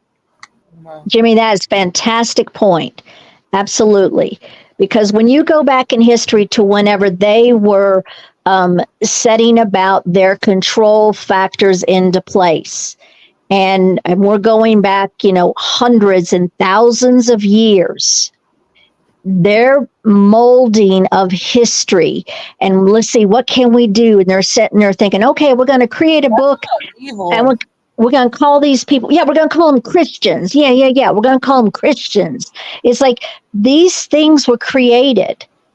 And, and then I go to the next layer, which Jimmy also knows about. And that is the things that they have been covering up in our modern history. And they want to spin this narrative, and this is going to be an out there subject. Is it okay if I say it, Ruby? Sure. I mean, if YouTube takes it down, they take it down. I have no authority over that. Oh, so. no, it won't take it down. Okay. So it's more of she's getting ready to hit you with a red pill. Okay. So mostly what the narrative of control, the whole political thing, and why they create such distraction, all of this stuff is all distraction, because what they know they have been hiding for a lot of years is the actual reality or actual truth. You know how we all have all these movies that we have watched about space and about extraterrestrials and all these different movies and all. Well, you know what? They've been, there's a saying, and I know Jimmy says it, that they're going to put it in your face. They have to show you what they're doing. Yep. Mhm. And so I'm going to ask y'all to at least go back mentally till the 13th century. Okay. Mhm. In the religious art, do you guys know that openly in these beautiful religious arts are spaceships, are Yeah. alien or not necessarily alien, but just spaceships, spacecrafts. You can go back further than that, Lily. You can Oh, go back yeah. to the Egyptians and their Oh, yeah. hieroglyphics. Yes, I've looked into that. And Okay, I've good, actually good. found that. Yeah. So no, that's 100% correct. It's like the reason why is because they've always been here. They've been here. The whole secrecy of Antarctica and the Right. concept of the pyramids, and the pyramids all over the world have to do with the energy centers and technologies that were in our history. I'm gonna tell you right now, guys, this is going to like blow a lot of people's minds. But when you do the research on it, you're just like, go ahead, Lily, tell them. You know, it's I've actually looked into that, so I'm not that shocked right now. Okay, cool. It's also in the theory of Anunnakis and Egyptianology. I've looked into that, and I've also asked my Orthodox friends about that. And there's a documentary on the platform Gaia, I think it's pronounced Gaia. There's a documentary of this Gaia. black guy. Gaia. Okay, so there's this black man that does that research, and he goes all around the world, and he sees all these images and lots of symbols that they would have not had in that civilization. So I understand that, and I'm still doing research about that. So I mean, it's more than just, one set of research. It's there are government documents, government secrets. If we bring in a little more mainstream modern, okay? So the government has made agreements with various groups of the extraterrestrials, and I'll just say aliens for simplification, okay, or even ETs. There's I'm sorry, Lily. I don't mean to laugh. Please forgive me. I know where she's going, and I'm giggling right there with you. And we're not laughing at you. I'm or not the laughing subject at matter. you. I swear. I try to explain to people This my is personality blowing as well. my And mind this, right now. This is my Yeah. cousin. So yeah. so you have. Go ahead, Jimmy. What were you going to say? I was just going to say before you continue on, Tony. Yes, there's actual government documentation of all this stuff that she's getting ready to say. I've seen the documentation. I have access to the documentation. But how do you know? But like, how do you know that documentation is not fake? Here's Okay, how. Go ahead, Lily. This is the secret that they're hiding, and it's not really hidden away well. There's a thing, and it's called UAP, UAF disclosure, the UFO disclosure. And back, and I'm terrible with dates, so Jimmy, anytime you need to put a date in there or correct me, please do. Okay. Whenever the extraterrestrials said, okay, we're going to help you guys to control man better. Okay, we're gonna work with you, and we'll give you some technology, but you have to let us do our own agendas too. So, man, all of us humans will be very upset when we realize that we have been lied to this entire time. And so they have been working on this thing called disclosure, or the Disclosure Project. And there are people and there are organizations that are in the highest level of government above the president. Yep. And that they have been working on this thing called disclosure because one, the extraterrestrials do not want us to try and damage the world because it reverberates out. And the ones that live here also, they don't want this type of war. But what was planned, here's what was planned years ago. And there's a documentary that Tony, I'll give to you, or I don't know how to share it or whatever, but it's when you watch this documentary, and it's from a government type man, and he gives you up to like what's happening right now within these hearings and all these different things. They're still dragging their feet with regards to what they're actually releasing, even to the Congresses, even to the other people, because they're desperately trying to hold on to the control. Because once its information actually comes out, here's what falls apart. There's no need for Republican or Democrat. Mm-hmm. There's no need for taxes. There's no need for people to be struggling. There's no need for people to not have complete water for their farms, fresh food, technology, energy, all of that. They're sucking us dry. They're sucking every bit of life out of us and mankind as they can for as long as they can. And then the resisting of allowing this disclosure to go forward, because they knew in the by the end of the 70s, after Kennedy happened, they knew they needed to get control of the media. There is no journalism now. There isn't. Right. They had to get control so that they could keep the truth away. And then these people are told, they're paid what exactly to say. And so that's why people are so mentally polarized, because they've been so brainwashed and controlled carefully.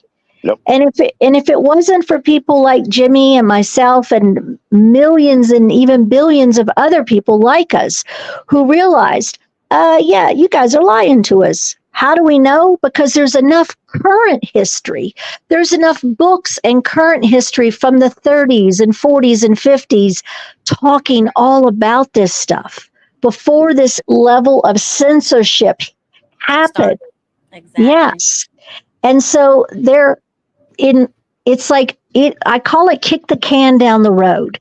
Mm-hmm. That means, same as before. Keep going, keep the narrative going. Mm-hmm. That's what they're trying to do. And to be able to do that, they have to be able to keep the truth from enough of regular people. Because if enough regular people knew this and were at least willing to look at the disclosure information, then they would say, the media, forget the media, and nobody would listen to the media. There's a website that his name is Stephen Greer. Stephen Greer has been working on this since the early 2000s. Yeah, I saw his YouTube video, actually. I saw that from Twitter, and I've watched it, and I look more into his videos and more into him, and unfortunately, it is my opinion that he is a grifter. And the only reason why I say that is because when he does this information in the disclosure project, he starts off with information that may be true and may be documented by the government, like you mentioned before. But then he has a program of like these 5 levels of communication that you can communicate with the aliens and summon them or whatever. And he charges up to like $400 for a session. So that's the only reason why I would say it is my opinion. That's a new avenue. I'm not sure which piece of information you did see. That's just a new avenue. And one of that reason is because people do have communication. People have been able to communicate, and it's a matter of we're in a battle for our very lives. Yeah, but that's what I'm saying. He's profiting off of it he started an app. It's called let me give you a little more information on that, Ruby. I I haven't seen how much he's charging for that 5C thing or communication thing. Yeah, it's like an app or something. Yeah, we'll let Lily talk more about that. But as far as this website is concerned, I was watching a follow-up interview with this guy, and on this website, they have spent many hours of their own time to build this website, to get this information, to get it all archived. He's been doing it for 33 years. Now he's putting this information out to the public without a paywall. No paywall. So you don't need to do that other Some of thing. it's good, yeah. No, So I'm gonna have to look into that. I'm gonna have So to. if he was a complete grifter, he would have done like some of these other people do, is they put a paywall up and you got to pay to get that information. So he spent millions of his own dollars. So if he wants to conduct a class and charge $400 for it, I have no problem with that, because they got to fund this information to get to the public for free. No, I totally understand that. But it's like a meditation thing. It's like the spiritual realm of what his findings have got him to. But I'm definitely gonna do more research about that. But I am so sorry. I am gonna have to end our stream for tonight, because this is all the time that I have. My husband just got home, so I have to go. But this is the exact conversation that I want to continue. So next Tuesday, we should come back to this and make it like an alien episode. like a theme about that. And then I'll send you the link, Tony. I'll send you the video that we're referencing. Which one are you referencing, Ruby? Is it because there's see. I think Jimmy sent it to us on DM through Twitter. I did. Okay, so that one is 3 years old. That particular there's lots in this last thing that Jimmy said was the update. I think that's 3 months, but he does a lot of interviews, different things. And Stephen Greer is not the only one on this. We're talking about, when people say, oh, when they're going to be a president, and so are you going to get to look at the Black Book? This is like 10 versions of the Black Book. It's the things about life that are kept a secret from the general public. Right. And Tony, if you want my number, Ruby, would you please pass it on to her for me? Yes, I will definitely do that. Thanks, I'm going to present my screen really quickly. I think Good meeting you, Tony. It's called The Cosmic Hoax and Expose, Dr. Stephen Greer. So that's what we're referencing, but I'll send it to you through, And just so you know, Ruby, there's 100 more people all involved in disclosure. And he has, at this point, I think, over 120 government, military, high-level whistleblowers, people that are all willing to say about the projects that they were involved in, or the areas that they created lies or disinformation, because they want to stage a fake alien invasion. They've already been creating the narrative that there are bad aliens and they all want to kill you and they want to abduct you and they want to do this, and this. They're doing that. They're doing that to gain control. Yes. Okay. Last thought, Jimmy, because I have to go, but go ahead. The last thing I want to say is, y'all were talking about the number 144,000. Yeah. Well, we can touch on this next week. Maybe Lily's husband can come on and talk about this. But I'm gonna write it down. But think about this. It has something to do with your DNA. 72,000 from your mom, 72,000 from your dad. There's more to that number than what a lot of people know. So, Tony, next Tuesday, make yourself available, and I'm gonna change my whole trajectory of my show, and I'll do a new theme just for this, so that we can come back. Lily, can your husband come on next week? We'll try and get him on. Okay. Yeah, we'll try. Nice meeting you guys. Bye, everyone in the chat. Bye, everybody. It Thank was- you so much. Yes, Good evening, thank you. guys. Bye. I loved Bye-bye. it. All right. Bye.